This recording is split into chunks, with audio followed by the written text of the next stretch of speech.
অর্থনৈতিক দিক দিয়ে ভেঙে পড়েছে বাংলা। ঠিক আছে, একটা শিশু যদি জন্মায় তার ৭৬,০০০ টাকা ঋণ নিয়ে জন্মাবে। একটা পরিবার ৪ লক্ষ টাকার ঋণ নিয়ে এ বাংলা মানে চলছে। চাকরি বিক্রি করলো এরা।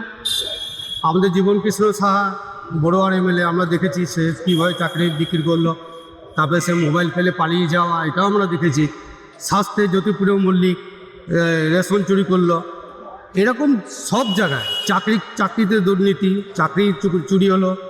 পার্থবাবুর বাড়ি থেকে কোটি কোটি টাকা, পাহাড় প্রমাণ টাকা বেরিয়ে এলো তার বান্ধবীর ঘর থেকে। আমাদের নরেন্দ্র মোদী সর্বভারতীয় গোটা পৃথিবীর মুখ, সে আমাদের বাংলার দিকে অবশ্যই নজর দিল। শিল্প নেই, স্বাস্থ্য ভেঙে পড়েছে, শিক্ষার অবস্থা খুব খারাপ। চাকরি প্রার্থীরা রাস্তায় বসে আছে, যেখানে যা কাজ করবো সেখানেই পয়সা দিতে হচ্ছে। তারপরে তো এই তৃণমূলের অত্যাচার সব জায়গায়। সুতরাং রাজ্যে পরিবর্তন খুব দরকার, খুব। আর সব থেকে বড় হচ্ছে হিন্দুদের বাঁচার তাগিদে পরিবর্তন দরকার। চাকরি বিক্রি করলো এরা। আমাদের জীবন কৃষ্ণ সাহা বড়োয়ার এমএলএ আমরা দেখেছি সে কীভাবে চাকরি বিক্রি করলো। তারপরে সে মোবাইল ফেলে পালিয়ে যাওয়া, এটাও আমরা দেখেছি। স্বাস্থ্যে জ্যোতিপ্রিয় মল্লিক রেশন চুরি করলো। এরকম সব জায়গায় চাকরিতে দুর্নীতি, চাকরি চুরি হলো। পার্থবাবুর বাড়ি থেকে কোটি কোটি টাকা, পাহাড় প্রমাণ টাকা বেরিয়ে এলো তার বান্ধবীর ঘর থেকে। এগুলো আমরা তো দেখছি সব জায়গাতে। অবশ্যই পরিত্রাণ চাইছে, না হলে খুব খারাপ অবস্থা হয়ে যাবে বাংলার। অর্থনৈতিক দিক দিয়ে ভেঙে পড়েছে বাংলা।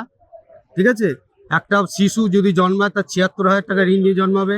একটা পরিবার ৪ লক্ষ টাকার ঋণ নিয়ে এ বাংলা মানে চলছে। সুতরাং পরিবর্তন খুব দরকার। ডবল ইঞ্জিন সরকার হবে, ভারত সরকার আমাদের সাথে থাকবে। আমরা এই বাংলাকে খুব ভালো করে বাঁচাতে পারবো। শিল্প আসবে, কর্মসংস্থান আসবে, নতুন করে একটা নবজোয়ার বাংলা আসার একটা প্রবণতা আসছে। তৃণমূল দেরিয়ে উন্নয়ন হয়েছে, কিচ্ছু উন্নয়ন হয়নি। নিকাশি ব্যবস্থা খুব খারাপ। আমাদের এখানে একটু বৃষ্টি হলে হাঁটু জল হয়ে যায়।